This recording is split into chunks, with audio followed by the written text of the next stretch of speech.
Hello students, कैसे हैं आप सब लोग। उम्मीद करती हूँ सब अच्छे होंगे और स्वस्थ होंगे। मैं Meena Rana ICT virtual class में आपका स्वागत करती हूँ। स्टूडेंट्स, हम पढ़ रहे हैं क्लास 11th की मैथमेटिक्स सेट थ्योरी के डाउट सेशन पर हम बात कर रहे थे और प्रीवियस लेक्चर में हमने यहाँ पर सबसेट के बारे में पढ़ा था। तो अब सबसेट से ही कुछ डाउट क्वेश्चन आपके मिसलीनियस, जो कि आपकी एनसीईआरटी बुक के मिसलीनियस क्वेश्चन है, विविध प्रश्नावली से आए हैं। तो आइए पहले इनको देख लेते हैं और उसके बाद यहाँ के टॉपिक पर भी हम डिस्कस करेंगे। तो आपके मिसलीनियस एक्सरसाइज चैप्टर 1 का पहला क्वेश्चन है, decide among the following sets which sets are subsets of one and another. तो आपको ये डिसाइड करना है। यहाँ पर कुछ सेट्स आपको दिए गए हैं। सेट ए दिया है, बी दिया है, सी दिया है और डी दिया है। आपको इन सेट्स को बताना है कि ये सेट्स आपके एक दूसरे के सबसेट हैं या नहीं है। ठीक है ना। तो पहला सेट आपको दिया गया है सेट ए, और सेट ए है x such that x belongs to R. X क्या है, रियल नंबर को बिलोंग करता है एंड एक्स सेटिस्फाई, इस इक्वेशन को जो है एक्स सेटिस्फाई करता है। तो अब देखिए, ये आपका सेट बिल्डर फॉर्म में दिया गया है। जब भी आपको सबसेट बताना होता है तो आप यहाँ पर देखिए, इस इक्वेशन से आपको पता नहीं चल पाएगा कि x की कौन कौन सी वैल्यू इस इक्वेशन को सेटिस्फाई करेगी। इसके लिए आपको ये इक्वेशन सॉल्व करनी पड़ेगी। तो चलिए इसको हम नेक्स्ट पेज में करते हैं।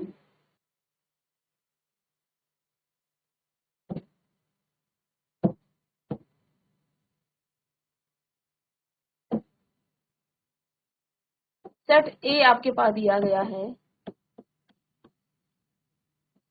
x such that x belongs to real number. x किसको बिलोंग कर रहा है, x रियल नंबर को बिलोंग कर रहा है एंड x सेटिस्फाई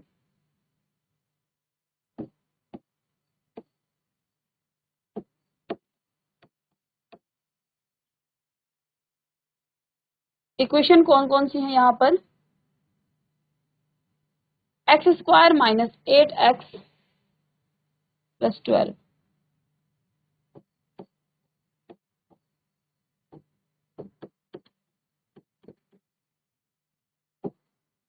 ठीक है। तो यहाँ x के वो मान निकालने हैं जो इस इक्वेशन को सेटिस्फाई करेगा। ठीक है, चलिए तो यहाँ पर आप देखिएगा,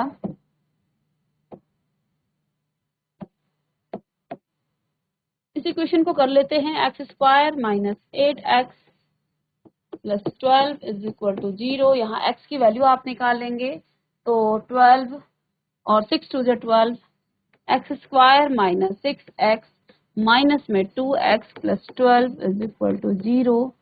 एक्स स्क्वायर, अब यहाँ से आप x को कॉमन ले लीजिएगा, 6x को कॉमन ले लेते हैं, या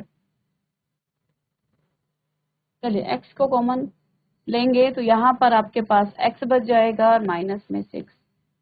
ठीक है, माइनस साइन कॉमन ले लेंगे और 2 भी कॉमन ले लेंगे तो x माइनस में 6 इज इक्वल टू 0। तो यहाँ से आपके पास आ गया है x माइनस 6 और x minus 2 is equal to 0। तो x के यहाँ दो मान आ जाएंगे, x minus 6 is equal to 0, यानी कि x इज इक्वल टू 6, और दूसरा हो जाएगा x minus 2 is equal to 0, x is equal to 2। तो इस इक्वेशन से आपके पास x के दो मान आ गए हैं, x इज इक्वल टू आपके पास 2 और 6 आ गया है। ठीक है ना। तो यानी कि इस सेट में, इस सेट ए में आपके दो एलिमेंट आएंगे। वो दो एलिमेंट कौन कौन से हैं, ए आपके पास क्या हो जाएगा 2 और 6। ठीक है, अब हमने इसमें सेट ए को निकाल दिया है। ठीक है, तो यहाँ से आपके पास सेट ए में कौन कौन से एलिमेंट हो गए हैं, 2 और 6, 2 और 6। अब आप मुझे ये बताइए बी सेट में कौन कौन से हैं, 2, 4 और 6। चलिए इसको हम कर लेते हैं। ए सेट में आपके पास एलिमेंट आ गए हैं 2 और 6। बी सेट के एलिमेंट आपके पास क्या क्या हैं, 2, 4, 6, 2, 4 और 6। और तीसरा सेट यहाँ दिया गया है सेट सी, जिसमें 2, 4, 6 और 8 एंड सो ऑन। इसमें 2, 4, 8 and so on, 6, 8 and so on. ऐसे ही डी आपके पास एक सेट है जिसमें सिर्फ एक ही एलिमेंट है, वो भी है 6। अब हमें सारे सेट मिल चुके हैं। अब आपको यहाँ पर ये बताना है कि कौन सा सेट किसका सबसेट है। आइए हम कंपैरिजन करते हैं ए सेट के साथ। तो देखिए ए सेट में 2 और 6 है, 2 और 6 है। 2 और 6 कहाँ कहाँ है? 2 और 6 यहाँ सी बी में है, साथ में आपका सी में भी है। तो यहाँ से आप क्या कह सकते हैं कि A is the subset of B। A क्या है? B का सबसेट है। क्यों? क्योंकि B में 2 और 6 है और A में भी 2 और 6 है। ठीक है, तो A जो है एक तो B का सबसेट हो जाएगा, साथ में आप देखिए जो 2 और 6 जो है C में भी है, तो A जो है C का भी सबसेट होगा। ठीक है, A जो है C का भी सबसेट होगा। हम B की बात करते हैं। B जो है किसका सबसेट है? B में 2, 4 और 6 एलिमेंट हैं और यहाँ पर C सेट में जो है आपके 2, 4, 6, 8 और इसमें और भी बहुत सारे एलिमेंट हैं। तो B is the subset of C। B जो है C का भी सबसेट है। ठीक है,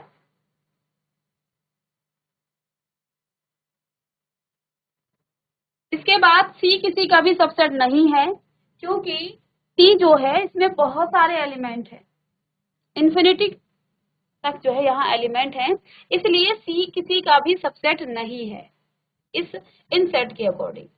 ठीक है, अब D सेट की हम बात करें तो देखो D सेट में A सेट के एलिमेंट 6 है, इसमें भी 6 है, तो यहाँ से हम कह सकते हैं कि D सेट जो है A सेट का भी सबसेट होगा, ये सेट A का भी सबसेट होगा, साथ में ये सेट C का भी सबसेट होगा और ये सेट B का भी सबसेट है।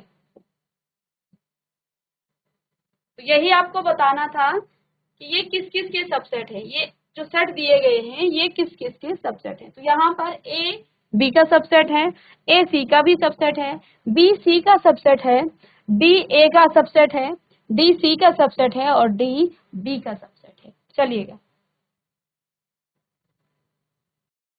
ठीक है, चलिए अब यहाँ पर दूसरा क्वेश्चन देखते हैं।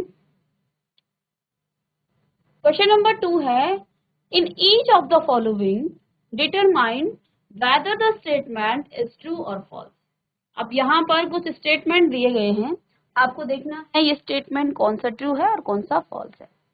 ठीक है, if it is true prove it, यदि वो ट्रू है, यदि वो सही है तो उसको प्रूव करना है, और इफ इट इज फॉल्स एक गिवन एन एग्जाम्पल, और अगर वो फॉल्स है तो उसका एग्जाम्पल भी आपको देना है। अगर ट्रू है तो उससे आपको प्रूव करना है कि वो ट्रू कैसे है, और अगर वो फॉल्स है तो एग्जाम्पल देना है कि वो फॉल्स है। ठीक है, तो पहला स्टेटमेंट है if A x belongs to A and A belongs to B then x belongs to B. पहला स्टेटमेंट क्या है कि अगर x जो है a में बिलोंग करता है और a बिलोंग करता है किसमें? b में, then x belongs to b। चलिएगा स्टेटमेंट लिखिएगा। तो सबसे पहले तो ये जो स्टेटमेंट है ये स्टेटमेंट आपकी फॉल्स है, ये स्टेटमेंट आपकी फॉल्स है। अब कैसे फॉल्स है ये मैं आपको आगे बताऊंगी। ये जो स्टेटमेंट है ये आपकी फॉल्स है। x belongs to A and A belongs to B.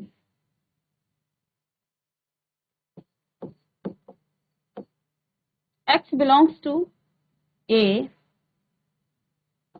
and A belongs to B. ठीक है, then X belongs to B.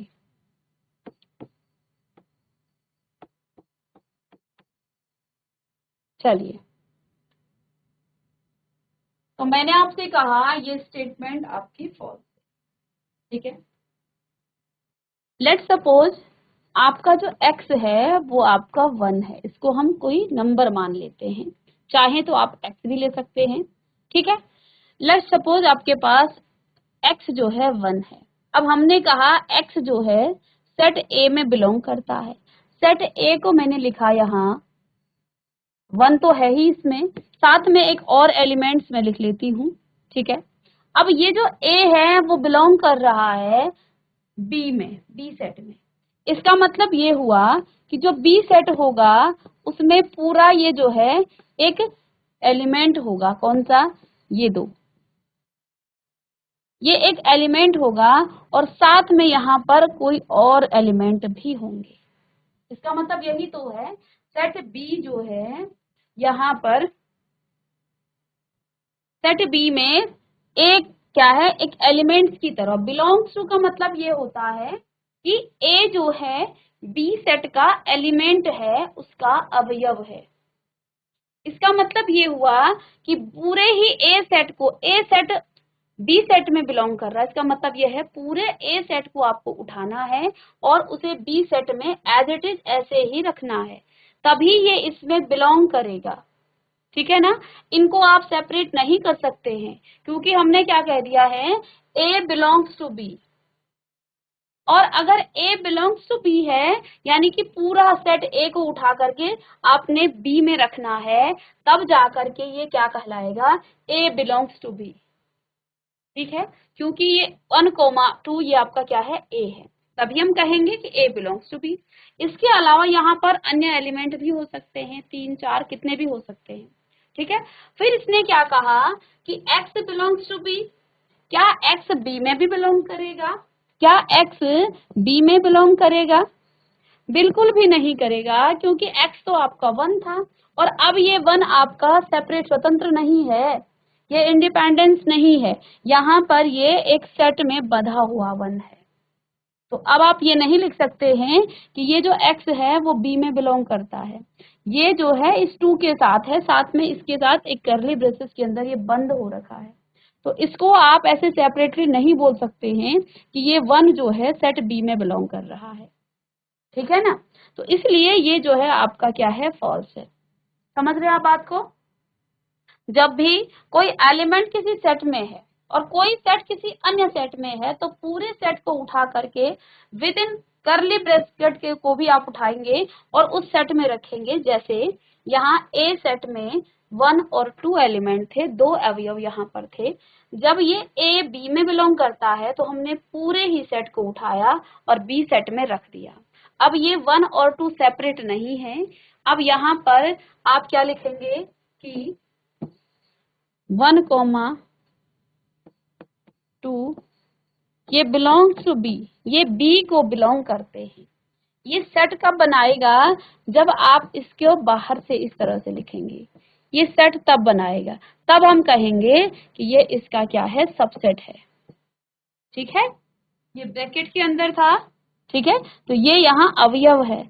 Set इसको कब बनाएंगे, जब ब्रैकेट को और फिर से हम इसे ब्रैकेट के बाहर से इस तरह से रखेंगे, तब ये इसका सबसेट बनेगा, ठीक है। सबसेट बनाना सिखाया था आपको प्रीवियस लेक्चर में, कैसे बनाते हैं। हर एलिमेंट को आपको कर्ली ब्रैकेट के अंदर रखना है और फिर एक हर एलिमेंट को जो है पहले एक एक करके रखेंगे, सेपरेट सेपरेट करके, फिर 2 को, फिर 3 को, जितने भी एलिमेंट्स। तो यहाँ पर देखिए ये जो है फॉल्स है,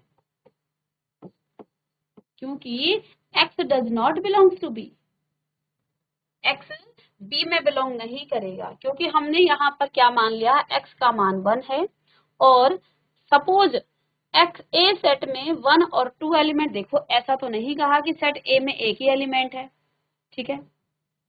और क्योंकि अगर एक भी होता, सपोज कि a सेट में एक ही एलिमेंट है, ठीक है, अगर सपोज इसको आप इस तरह भी मान सकते हैं, आपने कहा मैम ऐसा भी हो सकता है कि सेट A में एक ही एलिमेंट हो जो कि आप 1 मान रहे हो, x मान रहे हो, ठीक है। मैंने कहा x a जो है इसमें एक ही एलिमेंट है, ठीक है, 1 ही है, या चाहे तो इसे आप x ही मान लें, इसको आप चाहें तो x ही मान लें कि सेट में एक बार के लिए हम ये मान लेते हैं कि ये जो है एक ही इसमें एलिमेंट है, वो भी x है। लेकिन दूसरी बात इसने ये कहा कि A बिलोंग्स टू B, तो देखो ये जो B सेट होगा ना, क्योंकि इसमें A बिलोंग कर रहा है तो ये पूरा सेट होगा। अब ये X आपका सेपरेट नहीं है, ये ब्रैकेट के साथ आएगा यहाँ पर, इसके अलावा इसमें और एलिमेंट भी होंगे या ना भी हो, तो अब ये x बिलोंग नहीं कर रहा है इसमें। अब यहाँ पर x बिलोंग्स टू b नहीं है, बल्कि ये x अब ब्रैकेट के साथ है, ये बिलोंग्स टू b होगा। आई बात समझ में? एक बात के लिए आप ये भी मान लें कि ए सेट में एक ही एलिमेंट है x, ऐसे भी सेट होते हैं, ठीक है।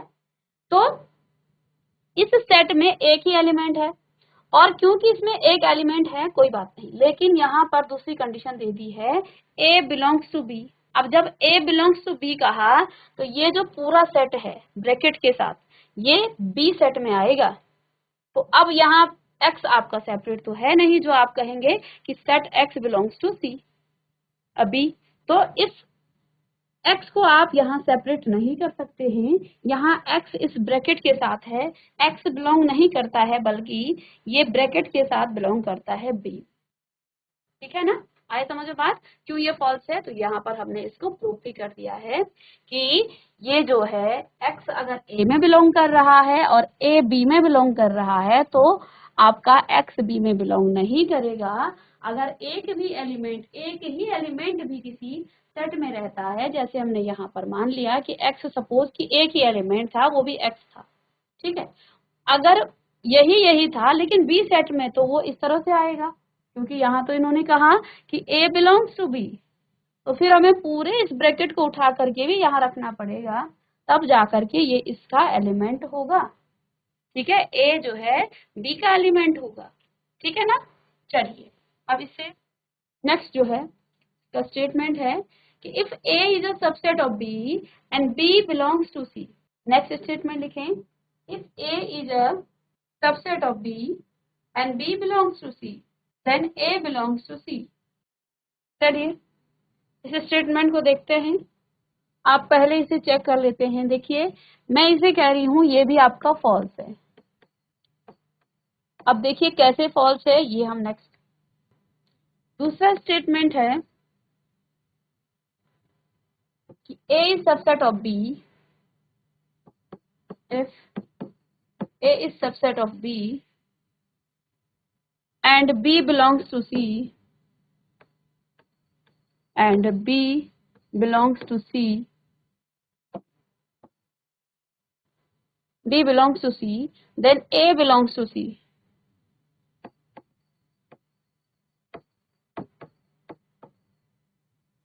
a belongs to c। एक एग्जाम्पल से समझ लेते हैं। a is subset of b।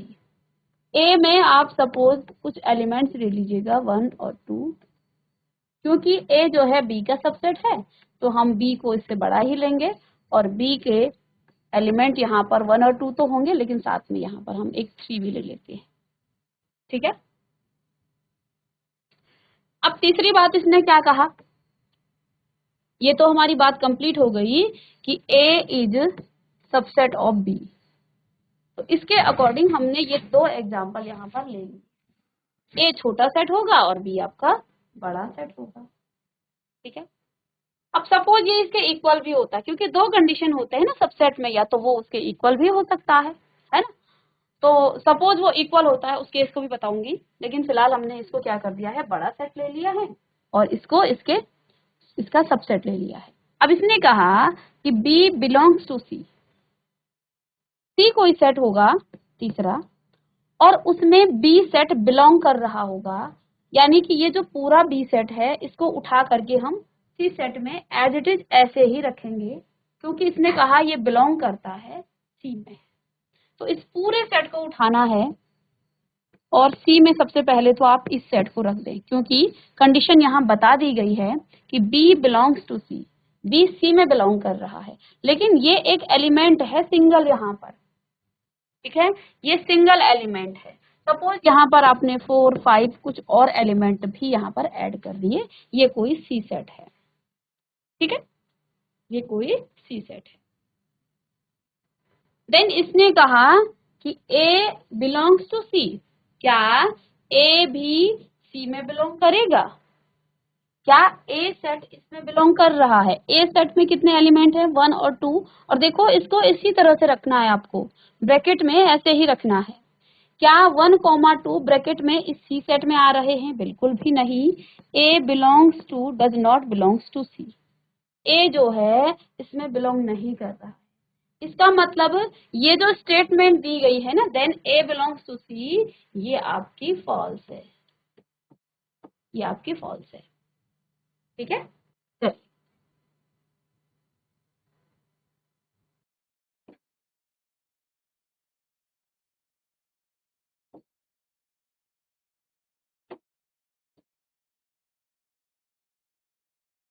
अब सपोज ऐसा होता कि ए सेट में आपके इस तरह से जो है ए कॉमा 1,2 एलिमेंट है, इसमें भी 1,2 एलिमेंट है, लेकिन जब आप इसे यहाँ रखेंगे 1,2 को, तो ये आपका ब्रैकेट में आएगा, तो वो उसका सबसेट नहीं होगा। ठीक है ना? तो इससे ये प्रूव हो गया कि ए does not belong to C. ए सी में बिलोंग नहीं करता है, क्योंकि पहली कंडीशन थी ए इज सबसेट ऑफ बी। हमने यहाँ पर ए को एक प्रॉपर सबसेट बना दिया, किसका? बी का। ठीक है, ये एक प्रॉपर सबसेट है और ये प्रॉपर सबसेट का ही सिंबल है। ठीक है, जब कंडीशन ऐसी दी जाती ए इज सबसेट ऑफ बी, तब वहां पर आपका प्रॉपर सबसेट को हटा के इक्वल टू का केस भी हो सकता था कि A is subset of B, तो बी इज सबसेट ऑफ ए। ठीक है, लेकिन यहाँ पर तो हमने ये एग्जांपल बिल्कुल फिट लिया है कि ये इसका प्रॉपर सबसेट है, तो इस सेट को इससे थोड़ा बड़ा ही होना चाहिए। ठीक है ना? तो सेट ए में यहाँ पर 1,2 एलिमेंट है, हमने एक एक्स्ट्रा एलिमेंट ले लिया, आप चाहें तो 2-4 और एलिमेंट ले सकते हैं। ठीक है, तो उसका कोई फायदा नहीं है, हमें तो इसे प्रूव करना है, हमें इसे जो है प्रूव करना है कि ये जो स्टेटमेंट है ये फॉल्स है, और ये फॉल्स क्यों है इसका हमें रीजन बताना है। ठीक है, तो ये आपको समझ में आ गया।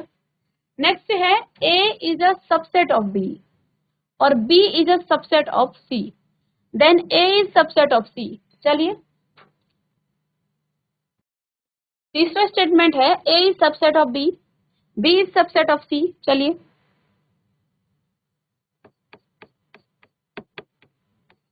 ए is subset of B and B is subset of C, then A is subset of C. चलिए इस स्टेटमेंट को देख लेते हैं। अब यहाँ पर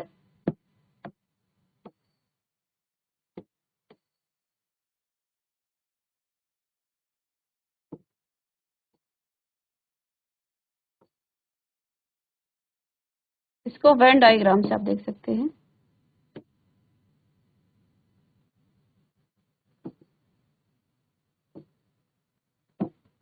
क्या कहा?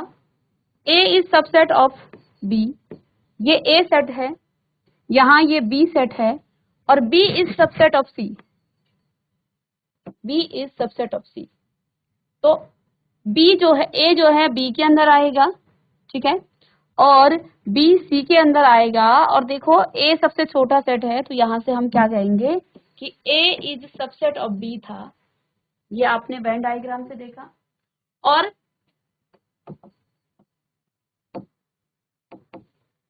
And B is subset of C, B जो है सबसेट है किसका? सी का। तो ए जो है किसका? सी का सबसेट होगा, ऑब्वियस सी बात है, ये सी का सबसेट होगा, तो ये आपका क्या है? ट्रू है। तो ये स्टेटमेंट आपकी ट्रू है, और इसका आप एक एग्जांपल लेकर के इसको करेंगे। ठीक है, अब मिलते हैं नेक्स्ट लेक्चर में, इसके एग्जांपल से आप इसे प्रूव कीजिएगा, जैसे हमने इससे पहले वाले क्वेश्चन सॉल्व किए हैं। आप इसका एग्जांपल लेंगे और साथ में उसको आप यहाँ पर प्रूव भी करेंगे कि ये बात सही है। ठीक है, तो मिलते हैं नेक्स्ट लेक्चर में, तब तक के लिए थैंक यू।